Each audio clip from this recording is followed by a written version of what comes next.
Hello, traders. FX Pip Collector here. Today is Thursday, May 1st, and this is my analysis for the US dollar and the DXY, which they are definitely the same thing. If you haven't done so already, definitely do check out my free Discord channel, which is linked down here in the corner at the end of the video. And make sure to check out my website, fxpipcollector.com. Watch the video on the home screen to learn more.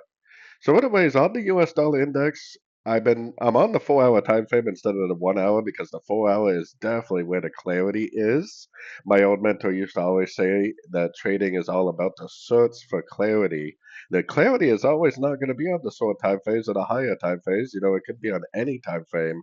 On this 4 hour time frame, it is extremely clear that this is impulsive up, more than likely a wave A. Then we have one down, we have three up, we have one down, more than likely a wave B. Now we have one, two, three up. We are very likely in a wave C right now. Now, a wave C could go anywhere between the 38 and the 78%.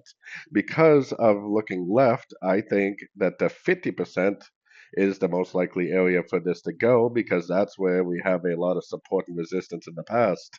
So if this goes up to the 38% or the 58%, makes like that double top, makes that big engulfing down here, or it decides to go up to the 50%, make a double top, nice engulfing down, that is what's going to tell me that the ABC correction is over. And because of my daily, weekly, monthly time frame analysis, I'm pretty confident this move up is just a correction to the last 5 waves down, meaning that when it bounces from one of these fib levels, it very likely will end up continuing the downtrend.